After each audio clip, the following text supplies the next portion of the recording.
Go ahead. I can't follow that.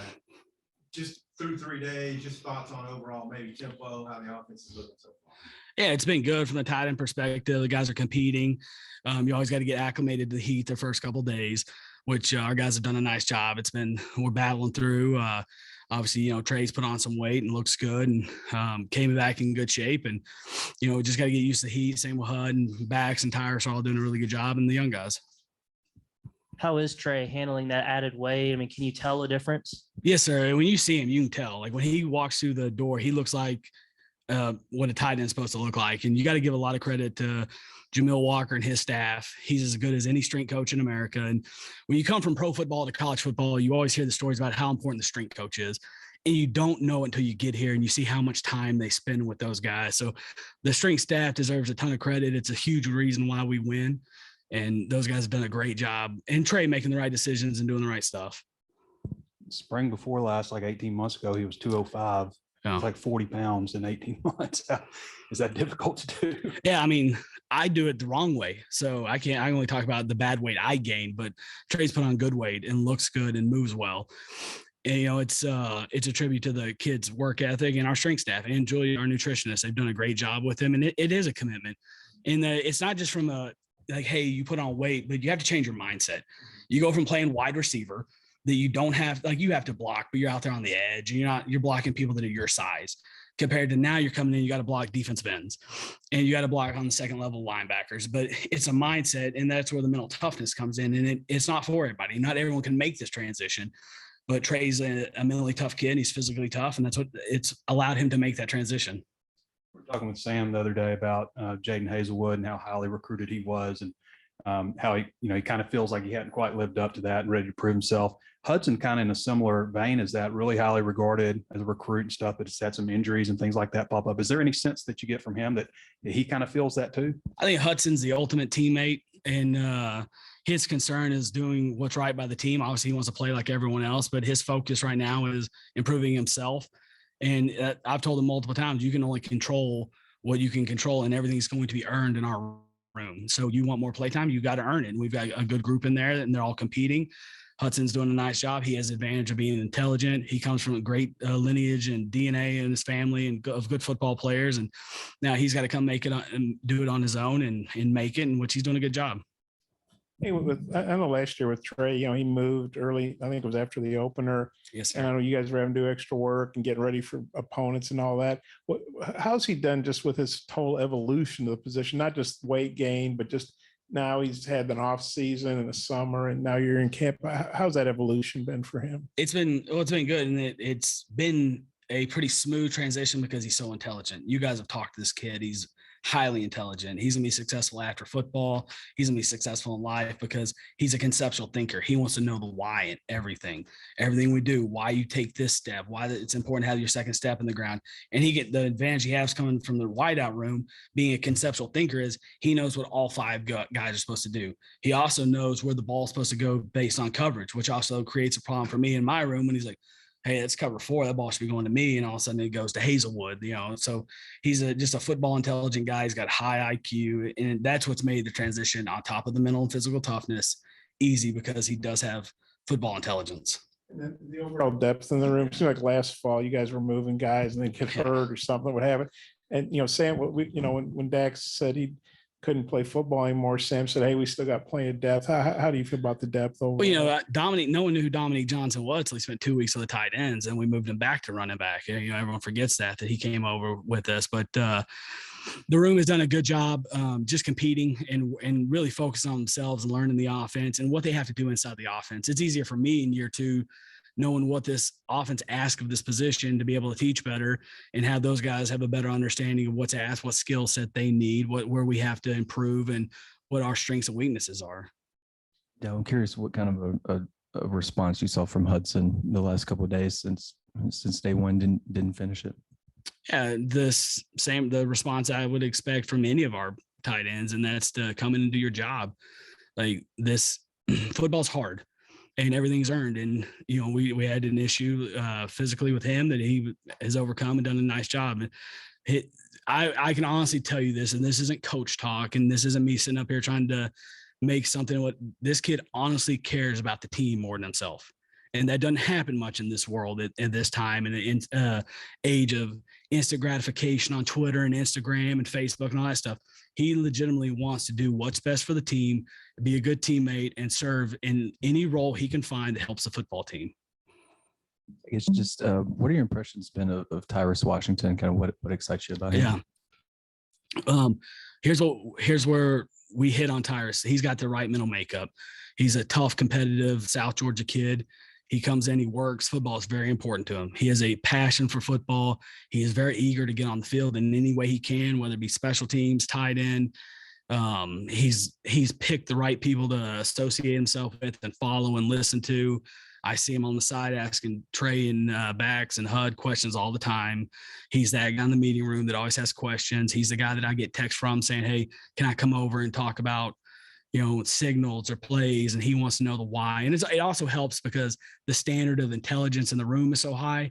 He knows what he doesn't know, and he knows he needs to catch up to get in the rotation to compete for a spot. And that's what he's done a great job of. I've heard Sam mention that South Georgia deal before. Is there significance to that? I only recruited for like 6 months. So like when I'm down there, they're tough physical kids and they're competitive. And from day one, that's what I've seen with Tyrus. Yes, about Bax. Back in the spring, I heard a couple of people make comparisons to Blake Kern. How are they similar? How are they different? I think they're similar in the fact I don't like comparisons, but I'm going to answer the question this way. And they're similar and they're very consistent. And they're team first guys.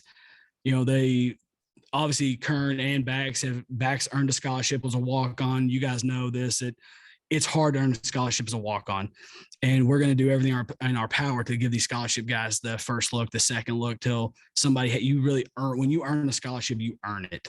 And he just keeps his head down and keeps working and doing the right stuff. And that's kind of Kern played the long game. And when I got here, it's kind of like, we had the Kern kid. And Kern had a really solid year and got in some NFL camps and got a look and opportunity to do, which is also very hard just to get into that camp. And that's why I would say Bax is similar. Like he has the same makeup. He's dependable. He's smart. He's tough. He's going to do the right thing. He's a guy that we can trust on and off the field to be an example for the younger guys. And that's the standard. He's never had a target in a game, but when you watch him out here, it seems like he's got pretty sure hands. How much do you think he can factor in as a receiver? Yeah, he needs to keep doing a good job, keep working. He does have good hands, and if you just keep doing this stuff the right way and be fundamentally sound and play when your opportunity is called, you make the most of it. So, the tight end position, sometimes your stat line doesn't tell how well you play because you don't control where the ball goes. The coverage does, and sometimes you're not in the game when the tight end is his number is called. But I do believe that he'll be a guy that can help us if he is in the game and he's competing for us and his number's called. I think he'll go out and execute and do his job. You touched on recruiting a little bit. Probably the last time before this, you've been a recruiter. I guess it's probably a player host. And maybe my wife. Yeah. Outside of that. Well, it seems like you're doing a pretty good job with everything. I guess just talk about your approach to recruiting and how you have adjusted. Yeah. Some of you guys have known me since I was here as a freshman when I was 17, 18 years old, and 18 years later, I'm back. And I think it's number one, being a straight shooter. And I kind of learned this from Coach Nutt is you got to find out what you offer and what this player is looking for and make sure that they understand that we can provide this better than anyone else. And that's sometimes the way we treat you and the way you're going to be coached. And I think that you earn trust through people from being consistent and doing the right thing. And you start to build relationships that way. And I look at all that as we're just building relationships. I don't like to use the word recruiting. It's build relationships and make sure that all these places have great facilities. All these places have great fan bases, but I don't think anyone can sell this place like I do because I believe everything I say to these kids about the University of Arkansas because I lived it. And this is always where I wanted to come to school. So I hope that every kid that I talk to feels my passion for this place because I believe with all my heart. It's not recruiting. I'm telling you everything we have, which is really special. And it's someplace you want to be. How was that getting out on the road for the first time in the evaluation period? And what all territories do you hit? So I have big part of Arkansas, tight ends nationally, the state of Oklahoma, And then I trickle into North Dallas, which isn't really my area, but I like to go down there because I'm from there. And so I tag on with Sheer a lot to get down there. And that part's been fun. And you take everything you learned in the NFL about critical factors and evaluating positions and mental makeup, and you get to apply it to recruiting. So it's not just, there's a recruiting aspect, the solicitation part of it, but there's also the eval part, and it's the critical factors and the things you look for at each position and I've always enjoyed the draft process and being an offense coordinator for 4 teams. Like, I was looking at the whole board. I'm evaluating 150 kids instead of just the tight ends or the quarterbacks or wide receivers. So I think that's helped me a ton as well, understanding what to look for, what's important, and years of spending time at the combine and how important the numbers are. And sometimes it's not just picking the player, it's eliminating the guys that you don't want and can't play for you. And it's evaluation plus solicitation and building relationships. So it's been fun. Like, I've obviously never done this in my life, and it's been exciting. It's different, which is kind of giving me a certain energy, and it's competition, which I love. I love the fact that we get to go compete against the best of the best and see if we can win. And that, to me, is what fires me up and it's my why when it comes to recruiting.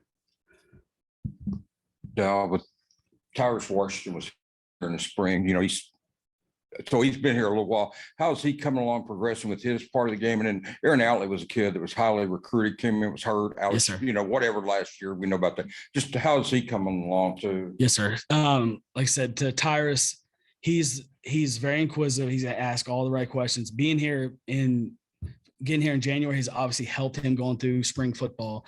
And one of the cool things about this place is following the Georgia model, how much time these guys spend together on football in the summer. I think we had 16 summer workouts where these guys are on Tuesdays and Thursdays are throwing, and they're with each other, and they're in meeting rooms and doing those things, which is very unique. We didn't have that when I was here. Like, when Coach Nutt and his staff left in May, I ran 7-on-7 until for Matt and Tavares and Sorahan and Zach Clark and those guys until Coach and we came to camp. But now football never really stops, and he's benefited from that because he does things the right way, and football is important to him. And he understands that for him to compete, it's not going to be the physical, it's going to be the mental. Can we trust you to get on the field and help us prepare the right way? And then Aaron's been a guy that's battled some injuries, great kid, Little Rock kid.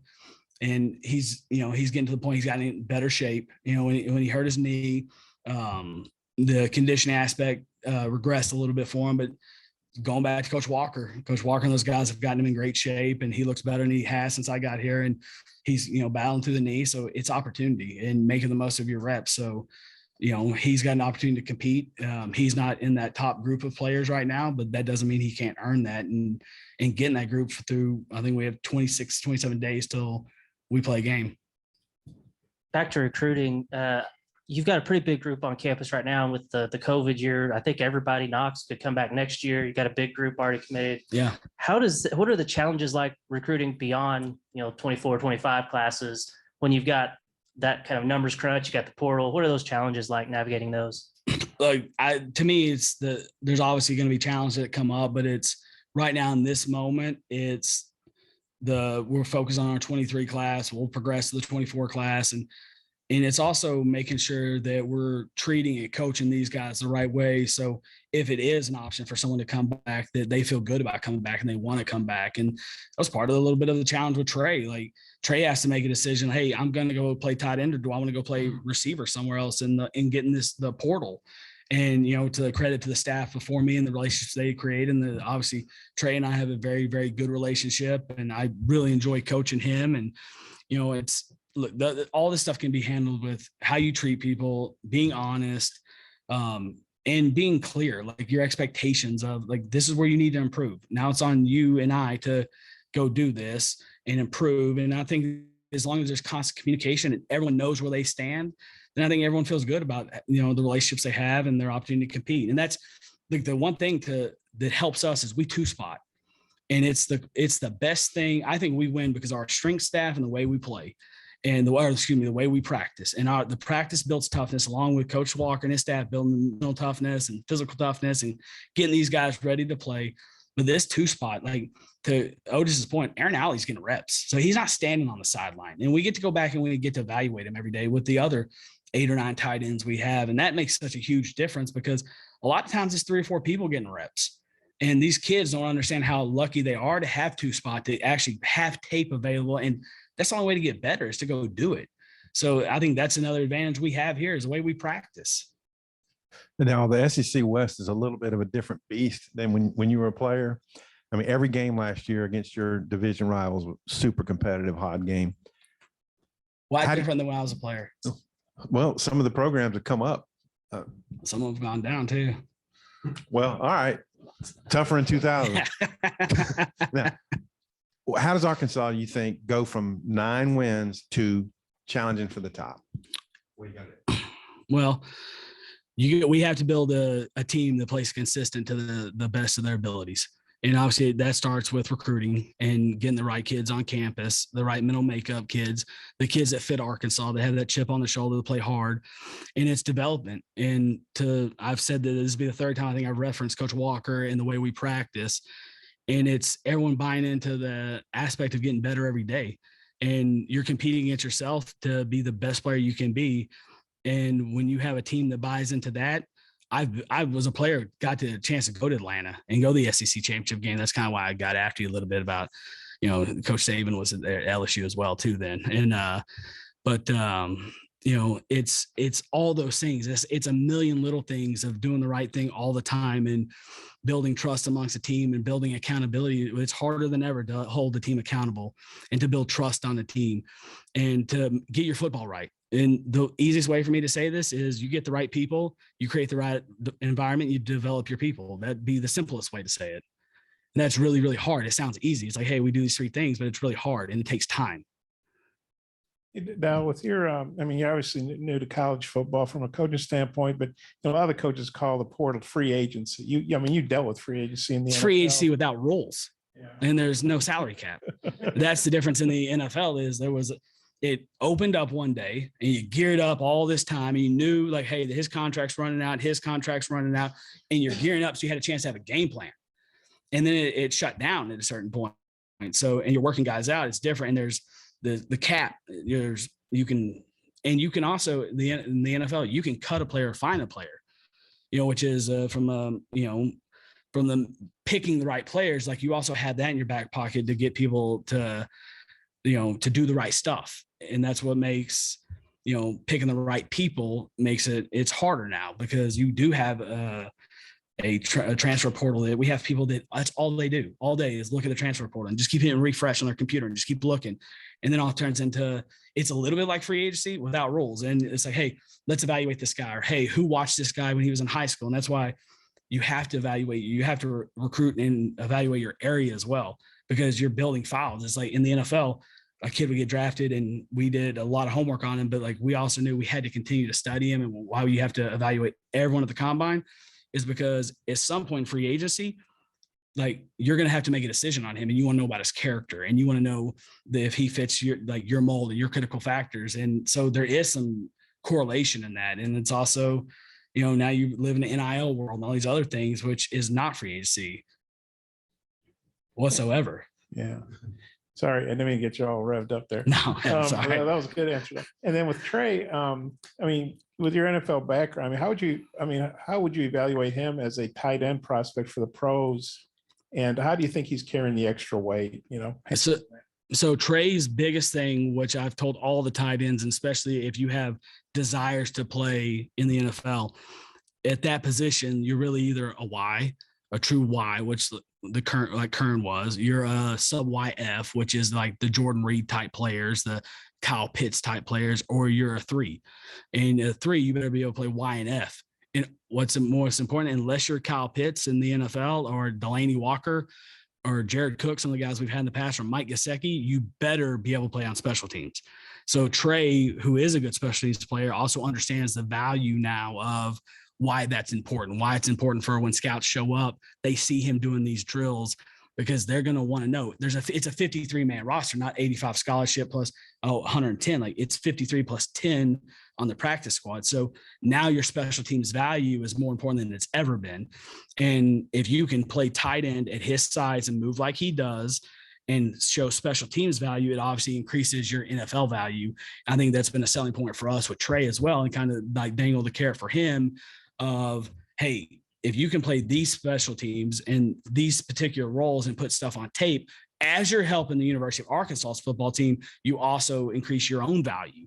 And by increasing your own value, you increase the team value, which I think once he realized that, I think that his buy-in went up because he understands like, hey, I'm going to help the team and myself. So this makes sense for me to want to play in as many special teams as I can because it helps the football team and my NFL value.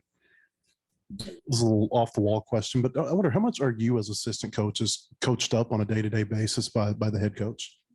As far as what practice is going to look like, just day to day.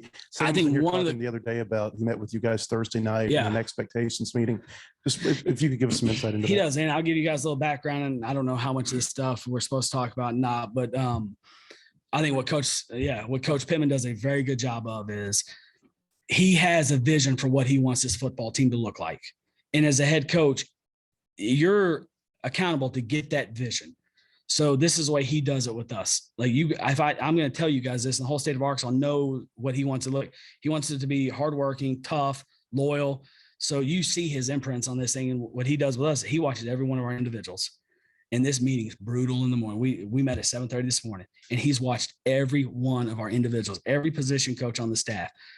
Defense meets at 7. We meet at 7:30. And we're asking everyone on the staff, hey, what was his mood like? How's it go? We're good. And we're asking questions, but coach is going to make sure we're going to be a fundamentally sound football team. And that's the way he does it. I'd never been coach. When I was in Dallas, Coach Parcells watched the team tape as a whole staff, which I'm sure Coach Pittman did at Georgia with Coach Smart. But Coach Pittman allows us to watch it as offensive and defensive staff, but he still keeps he's going to keep us fundamentally sound because he's going to make sure that our drills show up on tape and that we're teaching the right stuff and that he has a good feel for both sides of the ball. And I give him a lot of credit. And that point of, I haven't seen that since I left Dallas. That was 16 years ago. And I think Coach Pittman, that's really where he puts his fingerprints on this team. And I think that's why we're a fundamentally sound team because there's a standard and he holds us accountable to that standard. Thanks, Coach. Appreciate you guys.